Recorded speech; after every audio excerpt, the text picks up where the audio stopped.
I lost everything: my family, my company, my name. I started over in a small town coffee shop, until a mysterious customer with storm gray eyes walked in. I thought he was just passing through, until I learned he could buy my entire life with pocket change. Sometimes I think about that rainy evening when Adrian first walked into my little coffee shop, water dripping from his dark coat, eyes like storm clouds searching for something he couldn't name. If someone had told me then that this quiet stranger would become my anchor, my salvation, and eventually the love of my life, I would have laughed bitterly and returned to wiping down tables. But now, as I watch him reading the morning paper in our sunlit kitchen, wedding ring catching the light, I realize some stories are worth the pain it takes to reach their end. 3 years ago, I believed family meant everything. Standing in the marble foyer of the Whitmore estate, surrounded by faces I'd known since childhood, I felt the foundation of my world crumble beneath my feet. The will reading had just concluded, and the numbers still rang in my ears like a funeral bell: 85% to my younger brother Marcus, 10% to my sister Elena, and 5%, a mere 5%. To me, the eldest son who had devoted 15 years of his life to building the Whitmore empire. "I'm sure you understand, Daniel," Marcus said, his voice dripping with false sympathy as he straightened his tie, the same tie I'd given him for his last birthday. "Father always said business required ruthless decisions. You were never quite ruthless enough." The assembled relatives nodded like a Greek chorus of condemnation. Aunts who had praised my dedication just months before now avoided my gaze. Cousins who had benefited from my connections suddenly found their shoes fascinating. Even Elena, sweet Elena who I protected through countless scandals, simply shrugged and examined her manicured nails. "The company needs strong leadership," she added, as if reciting lines from a play. "You've always been too soft, Danny. Too trusting. Too trusting." The irony cut deeper than any blade. I thought of the late nights I'd spent salvaging Marcus's failed investments, the scandals I'd buried, the competitors I'd outmaneuvered to keep our family name untarnished. I thought of the woman I'd loved and lost because I'd chosen duty over personal happiness, believing the family legacy was worth any sacrifice. "There is one condition," Marcus continued, consulting the legal documents with theatrical precision. "You have 30 days to vacate the estate and transfer your remaining assets to family management. Clean break, you understand." I understood perfectly. This wasn't just disinheritance, it was exile. The lawyer, a man who'd worked with our family for decades, couldn't meet my eyes as he handed me the papers. My signature would make it official: Daniel Whitmore, former heir, current nobody, walking away with barely enough to start over that night. I packed 15 years of my life into 3 suitcases. Photos of family vacations that now felt like elaborate lies. Awards for business achievements that had apparently meant nothing. Books filled with margin notes from the MBA program I'd rushed through to better serve the family interests. As I closed the door of my childhood bedroom for the last time, I caught a glimpse of myself in the mirror. At 28, I looked older, hollow-cheeked and hollow-eyed, wearing the same expensive suit that had once made me feel invincible. Now it felt like a costume for a play that had ended badly. I left before dawn, driving away from the estate in my personal car, one of the few possessions that remained truly mine. In the rearview mirror, the Whitmore mansion grew smaller until it disappeared entirely, taking with it everything I'd believed about loyalty, family, and love. The town of Millbrook wasn't on most maps, which made it perfect for disappearing. Nestled between rolling hills and a lazy river, it was the kind of place where strangers were noticed but not interrogated, or a man could rent a small apartment above a bookstore and start over without anyone asking too many questions about his past. I used the last of my settlement money to lease a tiny coffee shop that had been sitting empty for months. The previous owner had left behind mismatched furniture, a temperamental espresso machine, and enough debt to explain why the place had failed. But it had large windows facing the main street, decent foot traffic from the nearby college, and most importantly, it was mine. Rose Garden Coffee, I named it, after the wild roses that grew along the back fence. It seemed appropriately humble for my new circumstances. Those first months were harder than I'd expected. Not the work: I'd learned to work 16-hour days long before my exile, but the silence. No phone calls about urgent meetings, no crises that only I could solve, no sense of being indispensable to anyone or anything. I learned to make proper coffee through YouTube tutorials and trial and error that left my small apartment reeking of burnt beans. I learned to balance books that contained dozens of transactions instead of millions. I learned to smile at customers who tipped in coins and thank them as genuinely as I'd once thanked investors who wrote 7-figure checks. The hardest lesson was learning to sleep without dreaming of revenge. Every night, I'd lie in my narrow bed and imagine different versions of justice. Marcus struggling to run the company without my guidance, Elena realizing too late that she'd traded her brother's love for a larger bank account. The family name crashing and burning while I watched from afar, vindicated and victorious. But morning always came, bringing the smell of coffee and the sound of early customers, reminding me that I was no longer Daniel Whitmore, corporate prince. Was just Daniel Rose. I'd changed my last name legally, symbolically. A coffee shop owner who ground beans and steamed milk and tried not to think about the life he'd lost. 6 months in, I'd established a routine. Open at 6, close at 8, Sundays off to pretend I had somewhere else to go. The regulars knew me as the quiet guy who made excellent coffee and never asked personal questions. Mrs. Henderson from the flower shop brought me day-old pastries. Professor Kim from the college held informal office hours at my corner table. College students used my free Wi-Fi and left decent tips. IT was a small life, but it was peaceful. Some days, I almost convinced myself it was enough. The rain started just after 7 on a Thursday evening in October, the kind of steady downpour that emptied the streets and made the windows of Rose Garden coffee steam with condensation.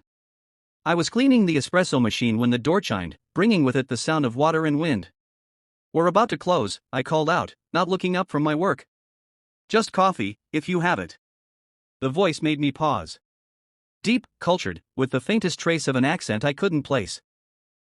I turned toward the counter and felt my breath catch. The stranger was tall, probably 6'2", with dark hair damp from the rain and the kind of bone structure that belonged in Renaissance paintings. His coat was expensive. I still recognized quality when I saw it, but understated, charcoal wool that had been tailored to fit his broad shoulders perfectly. What struck me most were his eyes, storm gray, intelligent, and slightly sad, as if he carried secrets he couldn't share. "Of course," I said, suddenly conscious of my stained apron and flour-dusted hands. "What can I get you?" "Whatever you recommend." "I'm not particular." I made him a cappuccino, extra attention to the foam art, feeling strangely nervous under his steady gaze.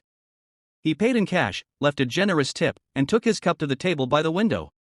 "I'm Adrian," he said as I brought him a small plate of Mrs. Henderson's cookies. "Adrian Cole." "Daniel. Daniel Rose. Welcome to Millbrook." He smiled, and it transformed his entire face. "Thank you. It's good to be somewhere quiet." We didn't talk much that first evening, but there was something comfortable about his presence. He sat by the window, occasionally glancing out at the rain, sometimes reading what looked like business documents from a leather folder. When I turned the sign to closed, he stood immediately. "Thank you for the coffee. And for staying open a few extra minutes." "No problem. Slow night anyway." He paused at the door, hand on the handle. "Would it be presumptuous to ask if you'll be open tomorrow morning?" 6 a.m. sharp. "Then I'll see you tomorrow, Daniel Rose." After he left, I found myself wondering who Adrian Cole was and what had brought him to a nowhere town like Millbrook. The way he'd said his name suggested I should recognize it, but it meant nothing to me. His clothes suggested money, but so had the clothes of half the business school students I'd known, kids playing dress-up with their parents' credit cards. What I couldn't shake was the way he'd looked at me, not through me, the way most customers did, but at me, as if he was genuinely interested in what he saw that night. For the first time in months, I didn't dream about the Whitmores. Adrian came in every morning for 2 weeks straight, always at 6:15, always ordering the same cappuccino, always taking the table by the window. He'd spread out his work documents, a laptop, occasionally a tablet, and spend an hour reading and making notes in precise handwriting. Sometimes he'd make quiet phone calls in what sounded like several different languages. Sometimes he'd just sit and watch the town wake up through the rain-streaked glass. I began to look forward to his visits more than I cared to admit. "You're a very good listener," he said on the Tuesday of his third week, seemingly out of nowhere. I'd been refilling his coffee cup, enjoying the familiar ritual. "I'm sorry? Most people feel the need to fill silence with chatter. You don't. It's refreshing. I guess I learned to appreciate quiet." I hesitated, then added, "What about you? What brings you to our exciting metropolis?" He laughed, and the sound made something in my chest loosen. "Business. Always business. Though I have to admit, this is a pleasant change of pace from my usual routine." "What kind of business?" "Consulting. Investments. The kind of work that keeps you in airports and hotels." He gestured toward his papers. "What about you? Have you always been in the coffee business?" The question I'd been dreading, asked so casually I almost answered honestly instead. I fell back on the story I'd rehearsed: family money, early retirement, desire for a simpler life. Adrian listened without judgment, but I caught something in his expression, not disbelief, exactly, but a kind of recognition, as if he understood the weight of stories left untold. "Sometimes a complete change is exactly what we need," he said gently. "What about you? Ever think about changing course completely?" His smile turned wistful. "Every day. But some responsibilities are harder to walk away from than others." I wanted to ask what he meant, but the morning rush chose that moment to begin, and by the time I'd served the last customer, Adrian had packed up his work and left his usual generous tip on the table. That afternoon, curiosity finally got the better of me. I googled Adrian Cole and spent an hour scrolling through hundreds of results. Adrian Cole the architect, Adrian Cole the musician, Adrian Cole the small-town mayor. None of them matched my mysterious customer. It wasn't until I added consulting to the search that I found anything interesting. A brief mention in a Forbes article about private equity firms, referencing an Ed Cole who had supposedly orchestrated a major merger between two tech companies. No photos, no details, just a footnote in someone else's success story. Either my Adrian Cole was very good at staying out of the spotlight, or he was exactly what he appeared to be, a traveling consultant who happened to make excellent conversation and tip well. I chose to believe the latter. It felt safer. You know, Adrian said one morning in November, I've been thinking about what you said. About complete changes being necessary sometimes. I looked up from the pastry case, where I'd been arranging Mrs. Henderson's latest delivery. Oh. I spent most of my adult life building something I thought I wanted. Success, recognition, influence, all the things we're told matter. He stirred his cappuccino thoughtfully. But I'm not sure I've ever asked myself if it made me happy. What would make you happy? Honestly? I'm not sure I remember. It's been so long since I allowed myself to consider the question. He met my eyes across the counter. What about you? Are you happy here? The question caught me off guard. Happy wasn't a word I'd associated with my life in months. Content, maybe. Surviving, certainly. But happy? I'm peaceful, I said finally. For the first time in a long time, I'm not waiting for the other shoe to drop. That sounds like it comes from experience. I found myself telling him more than I'd planned, not the specifics, but the shape of my story. A family business, rising responsibilities, the gradual realization that success and fulfillment weren't the same thing. I painted it as my choice to leave, a voluntary simplification rather than a betrayal and exile. Adrian listened without interruption, and when I finished, he was quiet for a long moment. Do you ever regret it? He asked. Every day, I admitted. But I regret staying as long as I did more.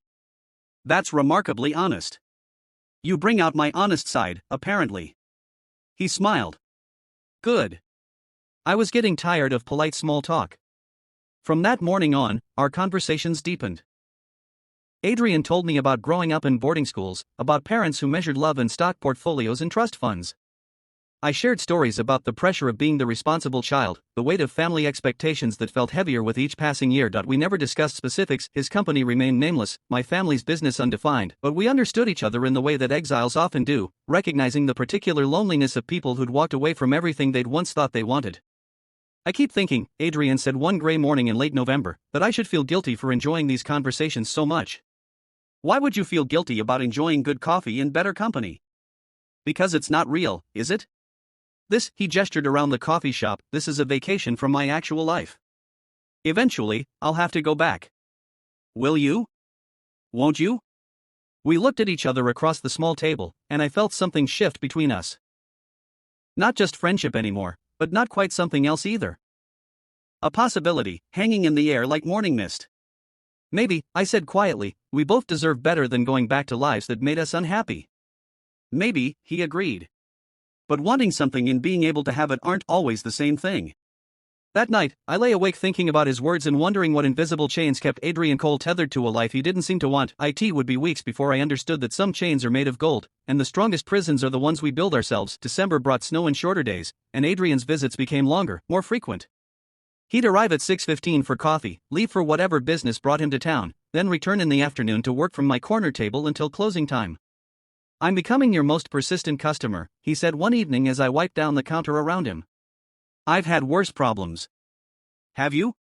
You're very diplomatic. I laughed.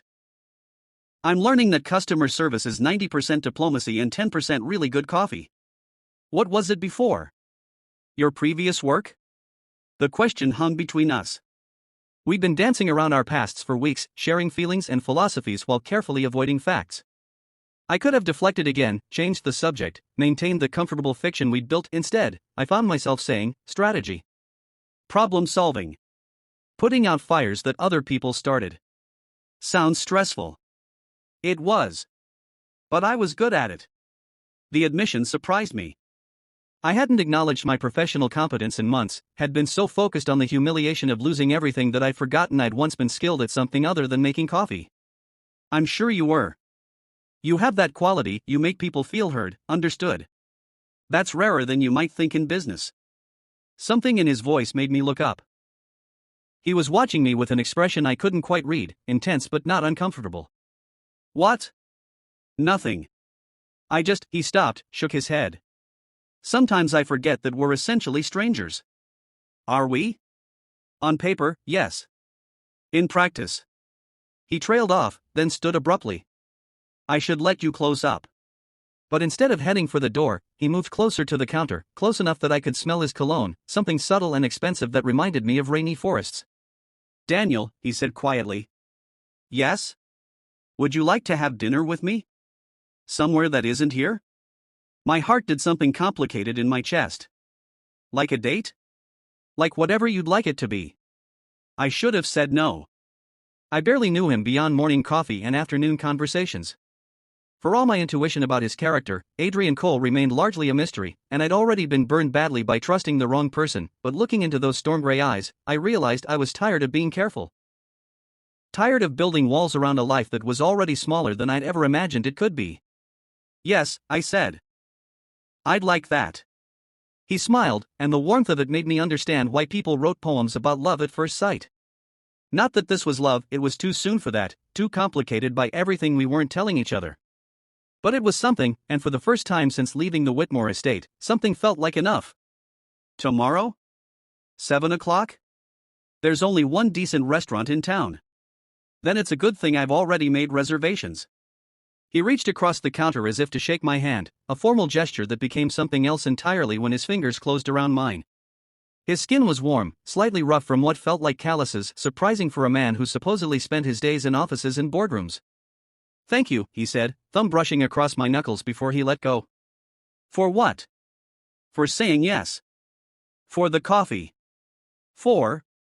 He paused, seeming to weigh his words. For reminding me that some risks are worth taking. After he left, I stood in the empty coffee shop, hands still tingling from his touch, and wondered what I'd just agreed to. Millbrook's decent restaurant was a family-owned Italian place called Francesca's, where the pasta was homemade and the wine list consisted of red, white, or rose. I'd eaten there maybe 3 times in the past year, always alone, always at the counter with a book for company. Walking in with Adrian felt different, charged with the nervous energy of a first date between two people who already knew they liked each other but weren't sure what that meant. You look beautiful, Adrian said as I approached his table, and the sincerity in his voice made my cheeks warm. I'd agonized over what to wear, finally settling on dark jeans and a navy sweater that had been expensive enough in my previous life to still look good. Adrian wore a white button-down and charcoal slacks, sleeves rolled up to reveal strong forearms that didn't quite match his supposed desk job. Thank you. You clean up pretty well yourself. We ordered wine and fell into conversation as easily as we did every morning, but with an undercurrent of awareness that hadn't been there before. I found myself noticing details, the way he gestured with his hands when he was making a point, the small scar above his left eyebrow, the way his eyes crinkled when he laughed at something I said. Tell me something about yourself that would surprise me, I said over pasta that was better than it had any right to be in a town this small. I can cook. Actually cook, not just heat things up in a microwave. That does surprise me. You have the look of a man who's lived on room service and takeout. Guilty. But I learned young, out of necessity. Boarding school food was challenging. I used to sneak into the kitchen after hours and experiment. He smiled at the memory. Nearly got expelled when I set off the smoke alarm trying to make creme brulee at 2 in the morning. Were you successful? The creme brulee? Eventually.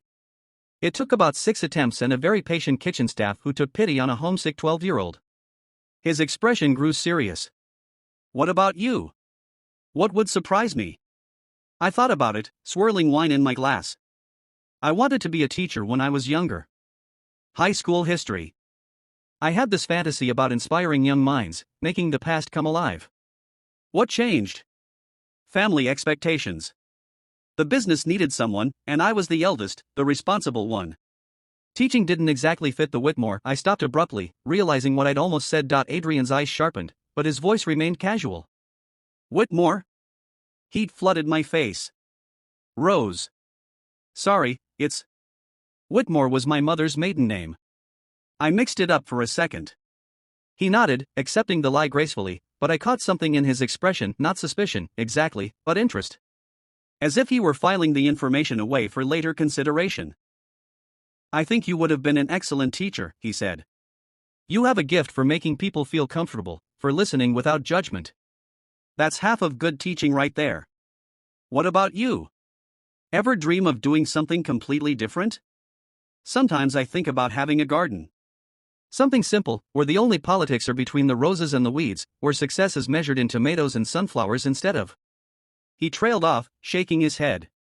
It sounds ridiculous when I say it out loud. It doesn't. It sounds peaceful.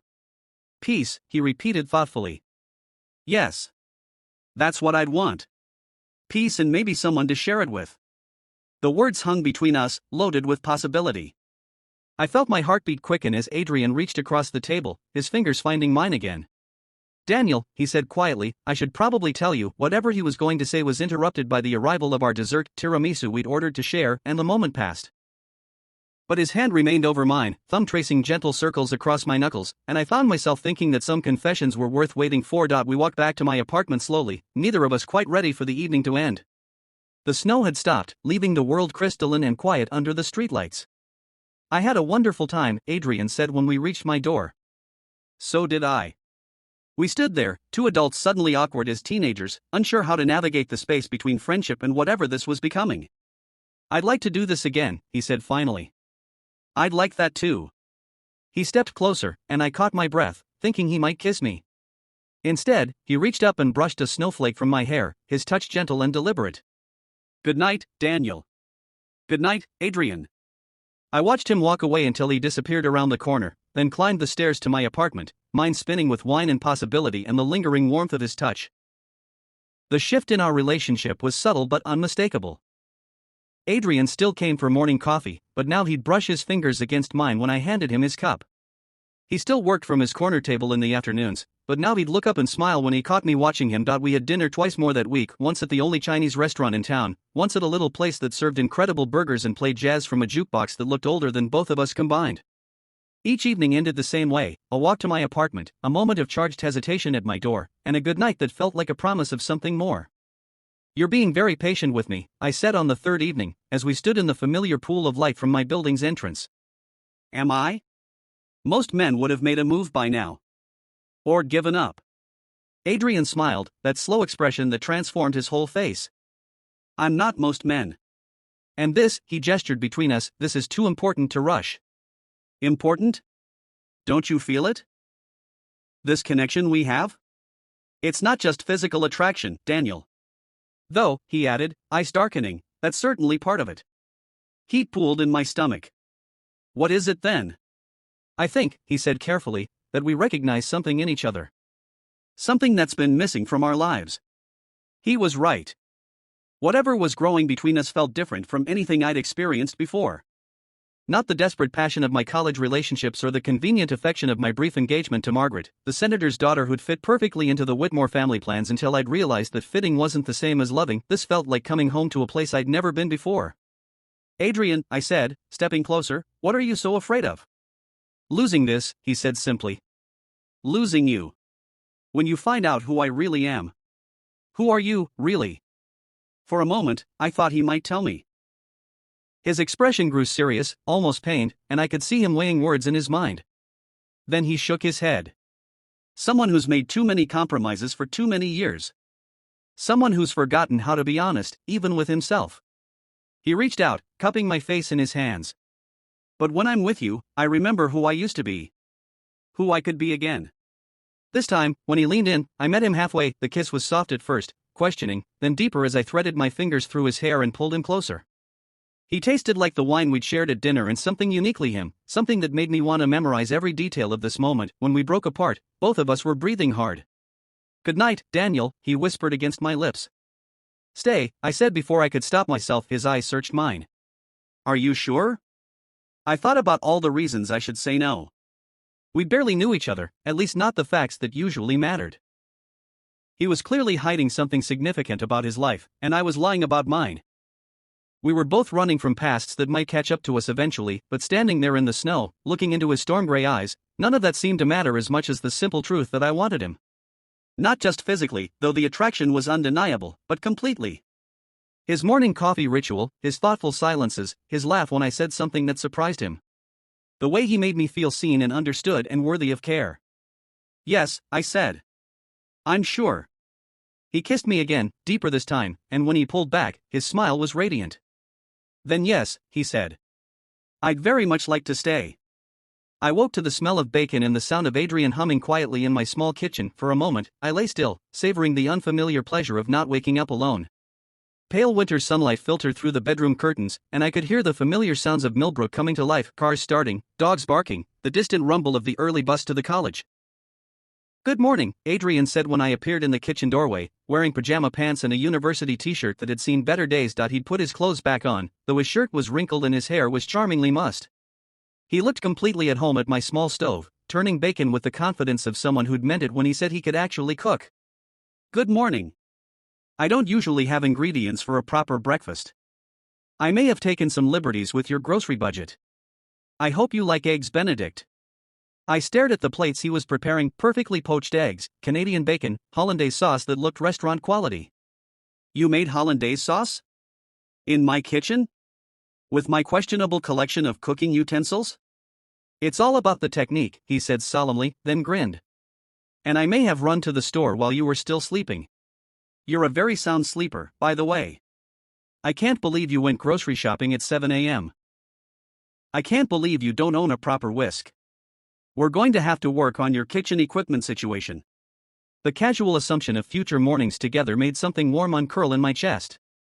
I poured coffee for both of us and settled at the small table where Adrian had already set out napkins and silverware. This is incredible, I said after the first bite. Where did you learn to make hollandaise sauce? Would you believe YouTube? No. He laughed. Good instinct. Culinary school, actually. Summer program when I was 16. My parents thought it would be character building to learn a practical skill. Did it work? Well, I can make excellent hollandaise sauce, and I learned that I enjoy taking care of people. He stopped abruptly, color rising in his cheeks. People you what?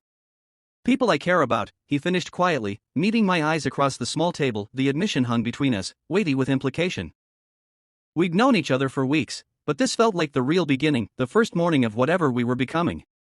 I care about you too, I said, and watched relief spread across his features. Good.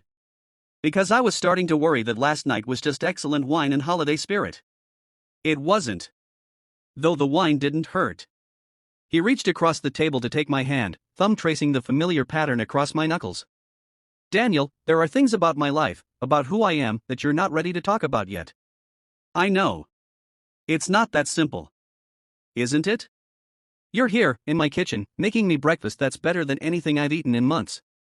You listened to me complain about difficult customers yesterday and helped me fix the temperamental espresso machine last week. Whatever else you are, whoever you are when you're not here, you're also this. The man who pays attention to how I like my coffee and remembers that I prefer historical fiction to romance novels. His grip on my hand tightened. What if the rest of it changes how you see me? What if it doesn't? We looked at each other in silence, and I could see him struggling with something: fear, maybe, or hope. Finally, he brought my hand to his lips, pressing a soft kiss to my palm. I don't deserve you, he said against my skin. Lucky for you, I don't believe in deserving. I believe in choosing. And you choose me? I choose this, I said, gesturing to the breakfast, the morning light, the easy intimacy of sharing space with someone who made ordinary moments feel precious. For as long as you'll let me. His smile was answer enough. 2 weeks later, my carefully constructed new life began to unravel. I was closing the coffee shop on a Thursday evening, counting the day's receipts and trying to decide whether I could afford to hire part-time help for the weekend rush, when my phone rang. The number wasn't in my contacts, but something about it looked familiar. Hello? Danny? Oh, thank God, I wasn't sure this number would still work. My blood turned to ice water. Elena? I know you probably don't want to hear from me, but I didn't know who else to call. Danny, something's wrong. Really wrong. I sank into the nearest chair, mind racing. Elena was the family member I'd been closest to, the sister I'd protected and guided and loved despite everything. Hearing her voice, frightened, desperate, brought back every instinct I'd spent months trying to suppress. What's happened? It's Marcus. He's run the company into the ground. The acquisitions he made after you left, they were disasters. We've lost 3 major clients, and there are rumors about an SEC investigation. The stock price has dropped 70% in the past month. I closed my eyes, seeing it all too clearly. Marcus had always been impulsive, drawn to flashy deals that looked impressive in quarterly reports but fell apart under scrutiny. Whether I could afford to hire part-time help while you could buy this entire town with your pocket change. Daniel, why? I spun to face him. Why would you do that? Was this some kind of game? Rich man slumming it with the peasants? No. He stood as well, hands raised in a gesture of surrender. It was never like that. I came here because I needed to disappear for a while, needed to be somewhere no one would recognize me or want anything from me. The coffee shop was just supposed to be convenient caffeine. But it became more. You became more. His voice was raw with emotion. Daniel, I haven't been myself in years. Every conversation is calculated, every relationship is strategic. People see my name and my net worth before they see me. But with you, for the first time in forever, I was just Adrian. A man who liked good coffee and better company. I wanted to stay angry, wanted to rage about the deception and the inequality and the fundamental dishonesty of our entire relationship. But looking at his face, really looking, I saw something I recognized from my own mirror: the exhaustion of carrying a burden too heavy for one person, the loneliness of being valued for what you could provide rather than who you were. Is any of it real? I asked quietly. The connection we have, the way you make me feel, is any of it real, or am I just another acquisition? It's the realest thing in my life, he said without hesitation. Daniel, I know this changes things between us. I know it's a lot to process. But what we have, what we've built, that's not about money or power or anything else. That's about you and me, 2 people who found something worth keeping in each other. 2 people who've been lying to each other from the beginning. 2 people who've been protecting themselves, he corrected. You never told me your real last name either. You never mentioned that your family business was significant enough to make national headlines when it started failing. I jerked as if he'd struck me. You know about Whitmore Industries? I know about a lot of things. It's my job to know. His expression softened. But I don't care about any of that, Daniel. I care about the man who makes me laugh and challenges me to think differently and kisses me like I'm the most important person in his world. You investigated me. No. I never had you investigated. But when you let slip the name Whitmore that night at dinner, I couldn't help but recognize it. Daniel Whitmore, former heir apparent to Whitmore Industries, disappeared from public view about 6 months ago, right around the time his family restructured their holdings. He stepped closer. I never looked into why you left or where you went. I figured if you wanted me to know, you'd tell me. I sank back into my chair, overwhelmed. So you knew. This whole time, you knew who I was. I knew who you used to be. Just like you'll know who I used to be, now that I've told you. But that doesn't change who we are when we're together. I looked up at him. Adrian Cole, Adrian Blackwood, the man who made me breakfast and fixed my espresso machine and kissed me like he meant it. Wealthy beyond imagination, powerful enough to reshape industries with a phone call, but also the person who'd spent weeks sitting at my corner table, content with small-town coffee and quiet conversation. The phone calls, I said suddenly. The documents you're always working on. The languages. International investments. Merger negotiations. Due diligence reports. He sat down across from me again. The work follows me everywhere, even when I'm trying to escape from it. Is that what this is? An escape? It started that way. I was burned out, exhausted, questioning everything about my life. My assistant found this place small, quiet, anonymous. I was supposed to stay a week, maybe 2. Clear my head and go back to the grind. But you stayed. I stayed because of you. Because for the first time in years, I remembered what it felt like to be happy. I studied his face, looking for deception or manipulation. But all I saw was vulnerability, hope, and the kind of raw honesty that couldn't be faked. I don't know how to process this, I said finally. I know. I'm sorry I didn't tell you sooner. I kept meaning to, but the longer I waited, the harder it became to find the right words. What happens now? I don't know. That depends on you, I suppose. I thought about Elena's phone call, about the family that had cast me out now begging for my help. I thought about Adrian, the complex, powerful, but also gentle and kind and real in all the ways that mattered. I thought about the choice between the life I'd left behind and the life I'd been building, between duty and happiness, between who I used to be and who I was becoming. I need time, I said. To think, to figure out what all of this means. Of course. How much time? I don't know. Maybe a few days. Maybe longer. Pain flashed across his features, quickly hidden. Should I leave town? Give you space to think? The thought of him leaving made my chest tight with panic. Whatever else was true, whatever complications lay ahead, I wasn't ready to lose him. No. Don't leave. Just, let me work through this. All right. He stood, reaching for his coat. Daniel? Yes? I meant what I said earlier. About you, about us. Whatever you decide, that won't change. After he left, I sat alone in the coffee shop for another hour, staring out at the snow-covered street and trying to untangle the threads of my life. The phone call from Elena, Adrian's revelation, the weight of decisions that would reshape everything I'd built in this small town, but underneath all the confusion and fear, one truth remained constant. When Adrian had told me he cared about me, when he'd said what we had was real, I believed him.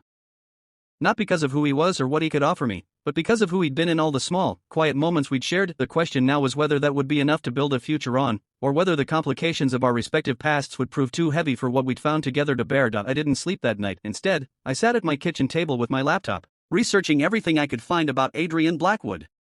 The internet was full of information, business profiles, financial magazines, society pages documenting his rare public appearances.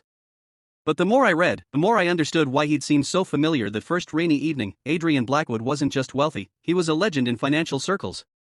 The articles painted a picture of a brilliant strategist who'd taken over Blackwood Industries at 25 when his father died unexpectedly, growing it from a mid-sized investment firm into a global powerhouse. The youngest billionaire to appear on Forbes' most influential list. The man who never makes a bad bet. The reclusive genius of private equity. But there were darker undertones too.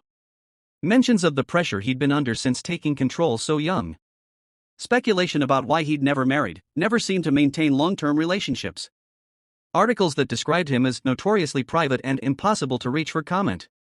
One particularly insightful piece from 2 years ago caught my attention. Those close to Blackwood describe a man driven by perfectionism and an almost pathological need for control. Adrian doesn't just want to win, says a former business partner who requested anonymity. He needs to be 3 steps ahead of everyone else at all times. It's brilliant for business, but it must be exhausting to live like that. I stared at the accompanying photo. Adrian in a perfectly tailored suit, standing in front of his company's logo, expression cool and controlled. He looked like a different person from the man who'd hummed while making me breakfast, who'd laughed at my terrible puns and helped me carry supplies up from the basement storage room. Around 3 a.m., my phone buzzed with a text from Elena, *, please think about what I said. We need you, Danny. The family needs you, *. I turned the phone face down and made another cup of coffee. By morning, I'd made a decision. Not about Adrian, not about Elena's plea for help, but about what I needed to do first. I needed to understand exactly what I was choosing between. I'll open the coffee shop at 6 as usual, going through the familiar motions of grinding beans and arranging pastries. When Adrian appeared at 6:15, I was ready for him. Good morning, he said cautiously, studying my face for signs of how the night's reflection had gone. Good morning. The usual? Please. I made his cappuccino in silence, aware of his eyes on me as I worked. When I set the cup in front of him, I also placed a manila folder on the counter. What's this? Everything I could find about Blackwood Industries. About you. I met his eyes. I wanted to understand who you really are. He opened the folder, glancing at the printed articles and financial reports I'd compiled. And? What's your conclusion? That you've been carrying the weight of an empire since you were barely out of college. That everyone expects you to be superhuman, and you've spent so long meeting those expectations that you've forgotten how to be anything else. That's not inaccurate. It's also not sustainable. The article from Forbes mentioned that you've been working 18-hour days for over a decade. When do you sleep? When do you have time for yourself? I don't, usually. That's why I came here. I nodded, having expected that answer. The other thing I realized is that I don't actually care about any of this. I gestured to the folder. The money, the power, the influence, it's impressive, but it's not why I fell for you. Hope flickered in his expression. No? I fell for the man who noticed that I was lonely and made an effort to be good company. The man who learned my coffee preferences and remembered that I don't like crowds. The man who makes terrible jokes and has strong opinions about proper omelet technique. Those are still part of who I am. I know. That's what I spent all night trying to figure out, whether the private equity prince and the man who fixes my espresso machine are the same person or two different people sharing the same face. And your conclusion? That you're both, and that's okay. Just like I'm both the disgraced Whitmore heir and the guy who makes decent coffee and worries about paying rent. I moved around the counter to sit beside him. The question is whether we can make this work knowing the truth about each other. I'd like to try, he said quietly. So would I. But there are things we need to discuss. Practical things. Such as? Such as the fact that you'll have to go back eventually. Whatever break you're taking from your life, it won't last forever. People depend on you, responsibilities are waiting. Yes. And I have responsibilities too. Elena's call last night, my family is in real trouble. The company I spent 15 years building is falling apart. Do you want to help them? I considered the question carefully. Part of me does. Not for their sake, but for all the employees who lose their jobs if Whitmore Industries fails. For the smaller companies that depend on our contracts. For the legacy that used to mean something before Marcus ran it into the ground. But I'm terrified that if I go back, I'll fall into the same patterns. That I'll sacrifice everything good I've built here for people who've already proven they don't value me. Adrian reached for my hand, intertwining our fingers. What if you didn't go back alone? What do you mean? What if we went together? Not permanently, but long enough to assess the situation. You could determine whether the company can be saved and whether it's worth saving. I could. He paused, looking uncertain for the first time since I'd known him. You could what? I could make sure they don't take advantage of you again. I could provide resources, expertise, leverage if necessary. His grip on my hand tightened. Daniel, Blackwood Industries has the connections and capital to stabilize Whitmore Industries. If that's something you want to pursue. I stared at him. You'd do that? Risk your company's resources on my family's failing business? I'd do that for you. If it's what you wanted. And afterward? When the crisis is over and everything's stable again? Afterward, we figure out what comes next. Together. The offer was generous beyond anything I could have imagined, but it also raised questions I wasn't sure either of us was ready to answer. Adrian, this thing between us, it's still so new. We've known each other for a few weeks. Is that enough foundation to make decisions that could affect both our futures? Honestly? I don't know. But I know that what I feel for you isn't casual or temporary. I know that the thought of losing you makes me want to burn down everything else in my life if that's what it would take to keep you. That's not healthy. He laughed, but there was no humor in it. No, it's not. But it's honest. I looked into his storm gray eyes and saw the same intensity that had made him successful in business, the complete focus, the willingness to risk everything on a calculated bet. But this wasn't business, and I wasn't sure the same strategies applied. I need to think about this, I said finally. Of course. Take whatever time you need. No, I need to think about it properly. Away from here, away from the coffee shop and the comfortable routine we've built. I took a breath. I'm going to close the shop for a few days. Drive somewhere quiet where I can clear my head. Where? There's a cabin upstate that I rented once when I first moved here. It's isolated, no internet, just woods and a lake. Good place to think without distractions. Adrian nodded, though I could see disappointment in his expression. When would you leave? Tomorrow morning. I'll be back by the weekend. And then? And then I'll have an answer. About Elena's offer, about what I want to do with my life, about us. He brought my hand to his lips, pressing a soft kiss to my palm. I'll be waiting. What if my answer isn't what you want to hear? Then I'll respect it, he said simply. But I'm hoping it will be. The cabin was exactly as I remembered it, small, rustic, surrounded by bare trees and overlooking a lake that reflected the gray December sky like a mirror. I'd found it during my first month in Millbrook, when the walls of my tiny apartment had felt like they were closing in and I'd needed space to breathe. I spent the first day doing nothing but sitting on the porch, drinking coffee from a thermos and watching the water. No phone calls, no customers, no decisions to make beyond what to eat for dinner.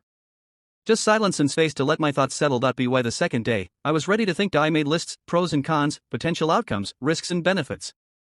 I tried to imagine different futures, going back to Whitmore Industries with Adrian's support, staying in Millbrook and letting the past bury itself, starting fresh somewhere entirely new. But the more I analyzed, the more I realized that the real question wasn't what I should do, it was what I wanted to do. For so long, my decisions had been driven by obligation, expectation, or fear. What the family needed, what the business required, what would cause the least disruption. Even my escape to Millbrook had been a reaction rather than a choice, running from something rather than towards something. Now, for the first time in my adult life, I had the freedom to choose based purely on what would make me happy. The thought was both liberating and terrifying. I wanted Adrian. That much was clear. Whatever complications his wealth and power might bring, whatever adjustments we'd both have to make, I wanted to explore what we could build together. The connection between us was real, deep, worth the risk, but I also wanted to matter again. Not in the same way as before, not as the dutiful son sacrificing his own happiness for family approval, but as someone using his abilities to create something meaningful. The coffee shop was satisfying in its small way, but Adrian had been right when he'd seen through my contentment to the ambition still lurking beneath. The question was whether I could have both without losing myself again. On the third evening, as I sat by the fireplace with a book I wasn't really reading, I finally admitted the truth. I wanted to go back. Not to save my ungrateful family, but to prove to myself that I could. To demonstrate that Daniel Whitmore, Daniel Rose, Daniel whoever I chose to be, was strong enough to face his past and emerge victorious. The plan that began forming in my mind was audacious, probably insane, and deeply satisfying. I drove back to Millbrook the next morning with a sense of purpose I hadn't felt in months. You want to do what? Elena's voice pitched higher with each word. I was sitting in my apartment, phone pressed to my ear, explaining my decision while Adrian listened from the kitchen where he was making dinner. He'd been waiting when I returned from the cabin, as promised, and the relief on his face when I'd kissed him hello had made my heart skip. I want to buy the company, I repeated calmly. Not all of it, just enough to gain controlling interest. 51% should be sufficient. Danny, that would cost, I don't even know how much that would cost. Hundreds of millions, even with the stock price depressed. I have investors lined up. You have? How do you have investors? You've been making coffee in the middle of nowhere for 6 months. Adrian caught my eye from the kitchen and smiled. We'd spent the afternoon working through the details of what he'd termed the most romantic corporate takeover in history. I'd been networking, I said blandly. The point is, I can raise the capital. The question is whether the family is interested in selling. But why would you want to buy it? I thought, when I called, you said you wanted nothing to do with us. I don't want anything to do with you. But I do want the company. It's good business, Elena. Or it will be, once it's properly managed again. There was a long silence. I could practically hear her thinking, trying to figure out what angle I was playing. What about Marcus? He's CEO. He'll never agree to this. Marcus will agree to whatever keeps him from bankruptcy and criminal charges. And if he doesn't, the board will overrule him. They're not stupid, Elena. They know the company is failing under his leadership. And you just fire him? I'd restructure leadership to reflect competency rather than birth order. Marcus is welcome to stay on in whatever capacity his skills warrant. Another silence, longer this time. Danny, what's really going on? This doesn't sound like you. She was right. The old Daniel Whitmore would have come running at the first sign of family crisis, would have worked 20-hour days to fix everyone else's problems while asking for nothing in return. This Daniel Rose, I decided to keep the name, was approaching the situation as a business opportunity, not a family obligation. People change, Elena. Maybe I finally learned to put myself first. If you buy controlling interest, if you become the majority owner, then I become CEO. Chairman of the board. I make the decisions about everything from executive compensation to strategic direction. I paused, letting that sink in. I also control who stays and who goes. You'd fire us? I'd evaluate everyone based on their contribution to the company's success. Just like any other business owner would. I could hear her breathing, rapid and shallow. When would this happen? The paperwork is already being prepared. My lawyers will contact the family's lawyers tomorrow to make a formal offer. If it's accepted, we can close within 2 weeks. And if it's not? Then Whitmore Industries files for bankruptcy, Marcus probably faces criminal charges for some of his more questionable decisions, and everyone loses their jobs right before Christmas. Your choice. After I hung up, Adrian emerged from the kitchen carrying 2 plates of what looked like restaurant-quality pasta. How did she take it? He asked, settling beside me on the couch. About as well as expected. Shocked, angry, trying to figure out what I'm really after. What are you really after? I considered the question. Justice, maybe. Vindication. The chance to prove that I was the reason the company succeeded, not the reason it was holding everyone back. And after you've proved it? After I've proved it, I'll decide whether running Whitmore Industries makes me happy or whether I'd rather sell it to someone who'll treat the employees well and come back here to make coffee. Adrian smiled, twirling pasta around his fork. You know, most people would consider this revenge. Is that what you think it is? I think it's you taking back control of your own story. The rest, revenge, justice, vindication, that's just semantics. We ate in comfortable silence for a few minutes. Then Adrian said, I should probably mention that I'll need to return to New York soon. Blackwood Industries has been running on autopilot for too long, and there are decisions that require my attention. My stomach dropped. How soon? Next week, probably. But Daniel, he set down his fork, turning to face me fully. I meant what I said about us figuring this out together. If you decide to take over Whitmore Industries, I can work from wherever you need to be. If you decide you'd rather stay here, I can arrange my schedule to spend more time in Millbrook. You'd do that? Adjust your entire life around my decisions? I'd do that because I love you. The words hung between us, simple and monumental. I set down my own fork, meeting his steady gaze. You love me? Yes. I know it's soon, I know it's complicated by everything else going on, but yes. I love you. I leaned forward, cupping his face in my hands. I love you too. The kiss that followed was soft, sweet, tinged with the promise of a future we were both brave enough to reach for despite the complications. So we're really doing this? I asked when we broke apart. Corporate takeover, long-distance relationship management, complete life upheaval? We're really doing this, he confirmed. 2 weeks later, I stood in the marble foyer of the Whitmore estate for the first time in 7 months, wearing a perfectly tailored suit that had cost more than most people's monthly salary. Adrian stood beside me, equally well-dressed and radiating the kind of quiet authority that made people step aside without being asked. The emergency board meeting had been called for 10 a.m. By 9:55, every member was present, along with Marcus, Elena, and the family's team of increasingly frantic lawyers. I'd forgotten how imposing the estate's conference room was, mahogany table that seated 20 oil paintings of distinguished ancestors, floor-to-ceiling windows overlooking the gardens where I'd played as a child.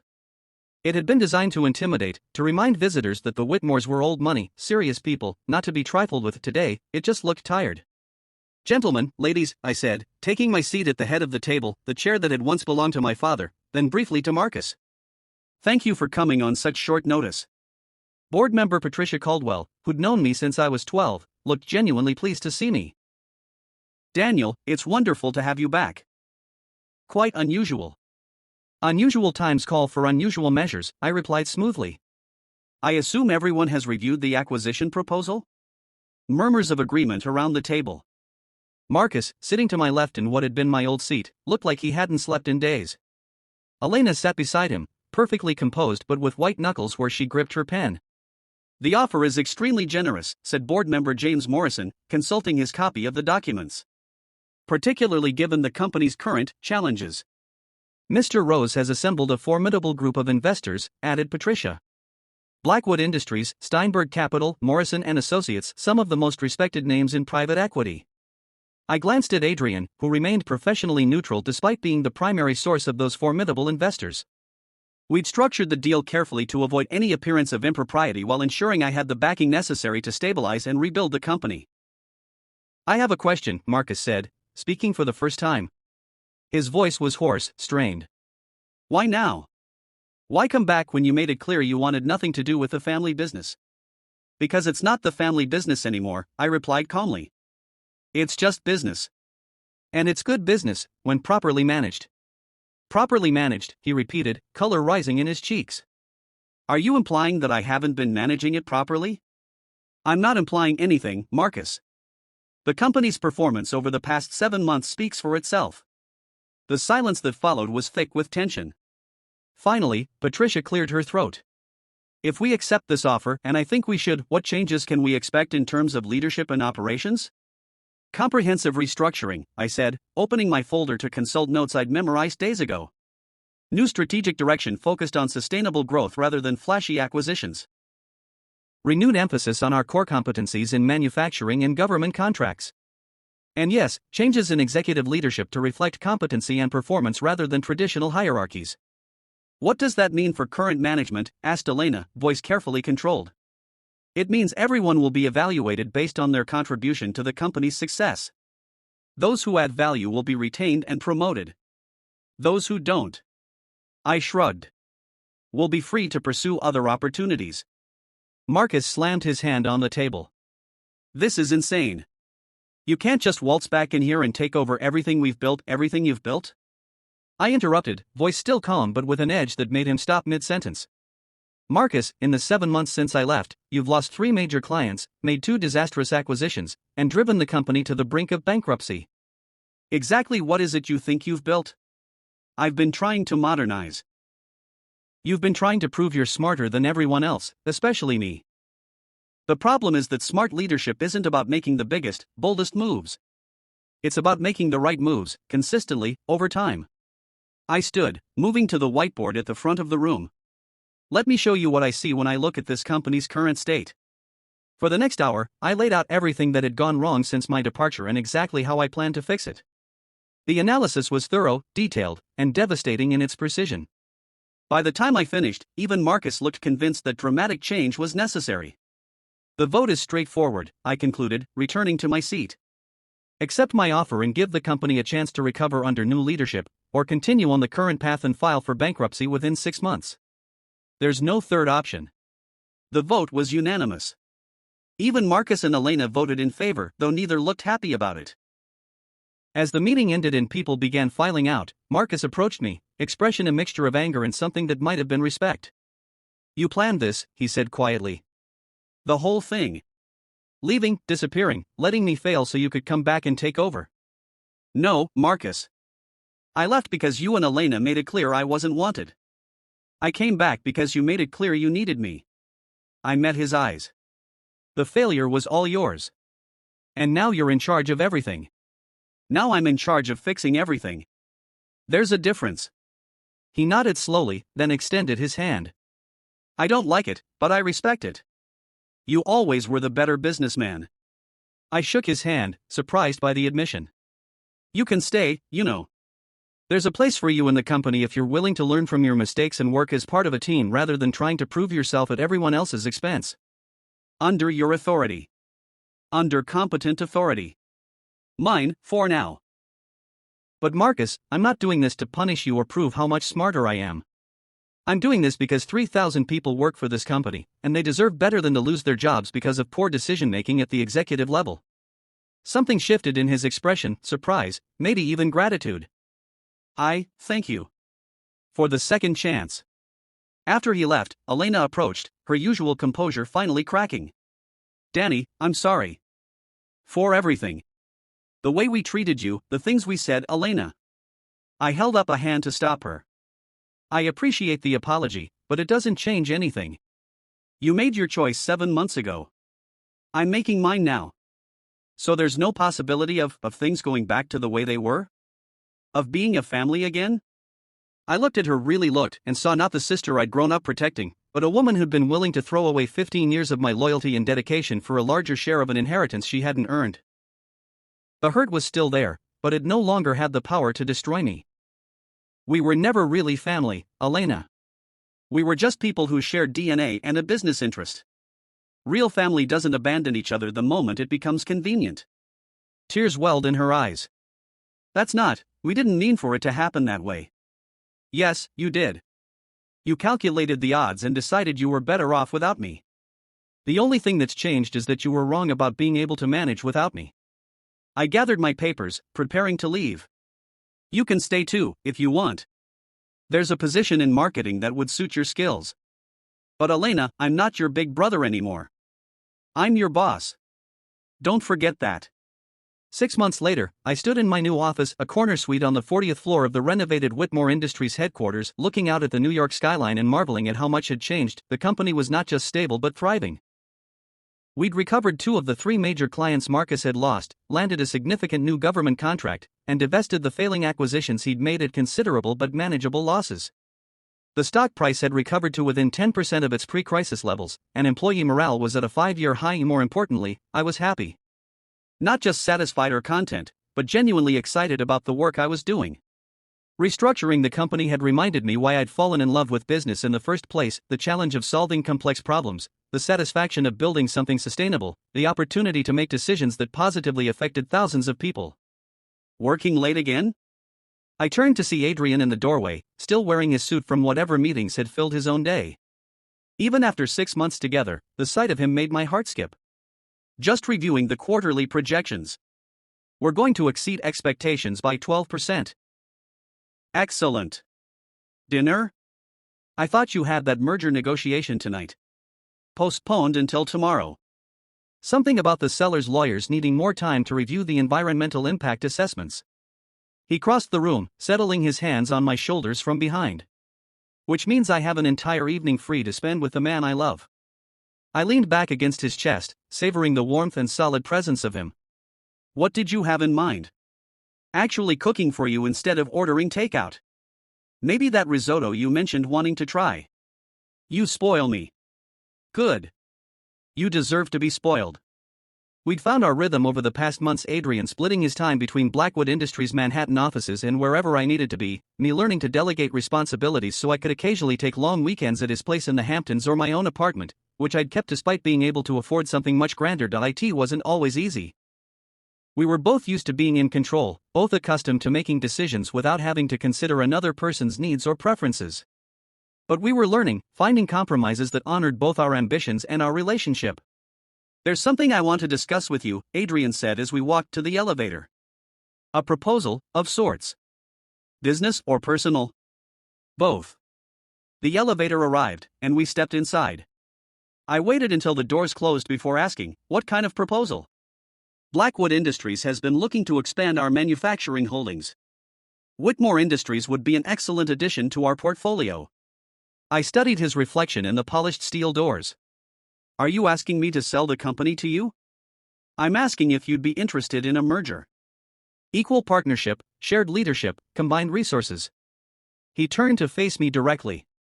Think about it, Daniel. Together, we could build something unprecedented. Your expertise in manufacturing and government contracts, my connections and capital, we'd be unstoppable. And personally? Personally, it would mean we could stop managing our relationship around two separate companies in two different industries. We could work together, travel together, build something together that's bigger than either of us could create alone. The elevator reached the parking garage, but neither of us moved to get out. I was thinking about what he was suggesting: not just a business merger, but the complete integration of our professional and personal lives. That's a big step, I said finally. It is. But I'm ready for it if you are. What would happen to the Whitmore name? To the company's independence?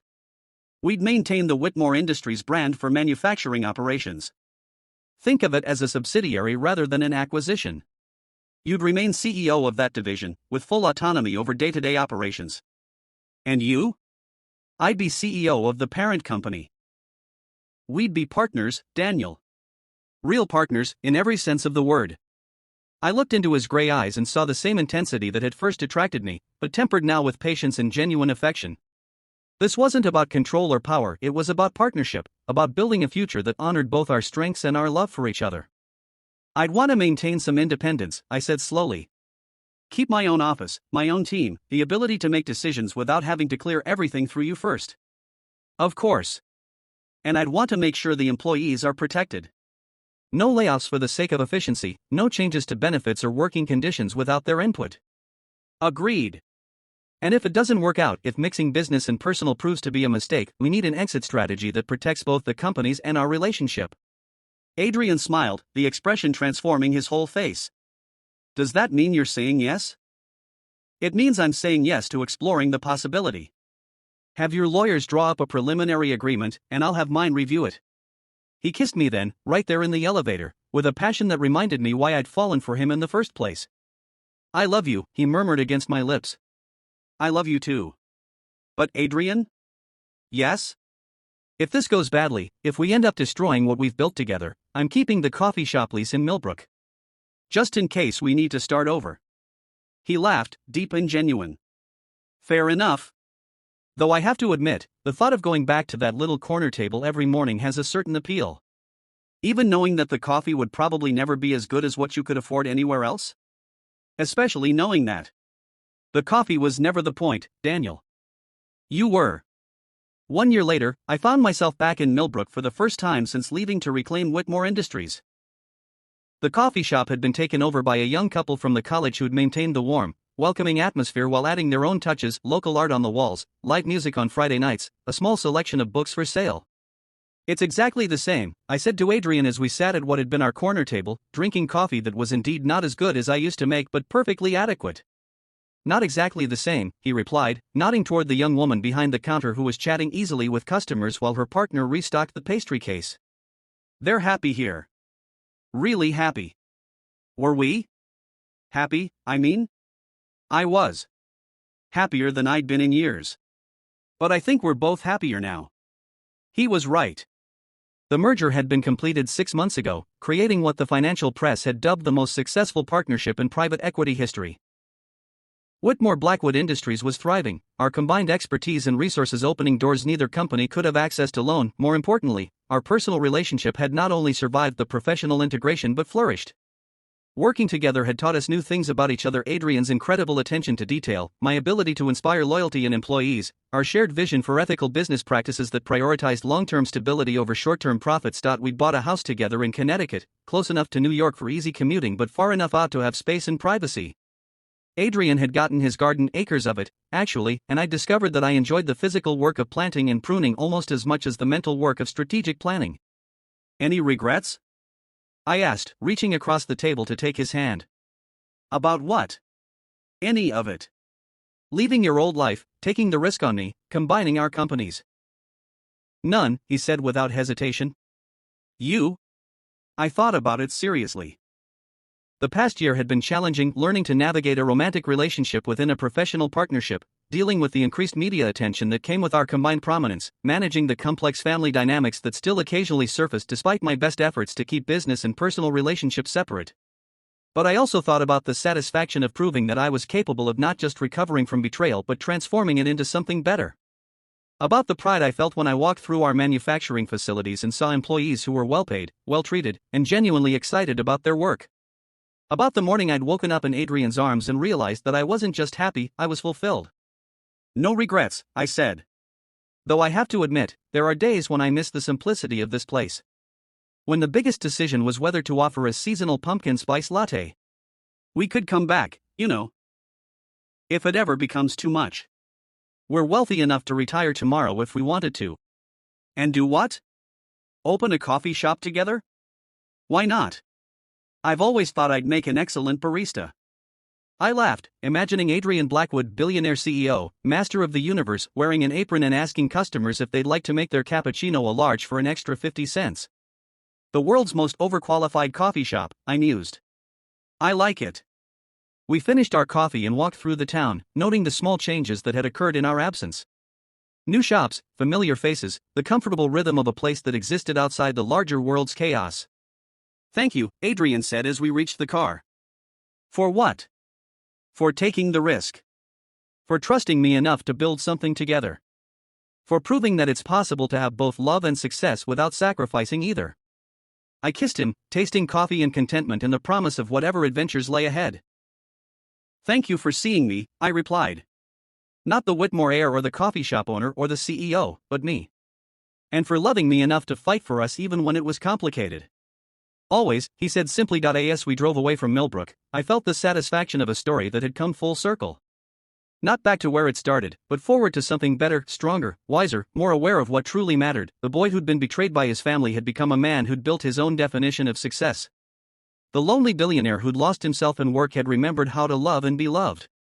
Together, we'd created something neither of us could have achieved alone, a partnership built on mutual respect, shared values, and the kind of deep affection that made even the most ordinary moments feel precious. The wedding took place in the garden Adrian had dreamed of. Acres of roses, lavender, and herbs that he'd planted and tended with the same careful attention he brought to everything he loved. 200 guests gathered under a clear June sky to watch us exchange vows we'd written ourselves, promising not just love and faithfulness but partnership in every sense of the word. Elena was there, along with Marcus and most of the extended family. Our relationship had evolved over the years into something professional but cordial. They were good employees, and I was a fair boss, but the easy intimacy of childhood was gone forever.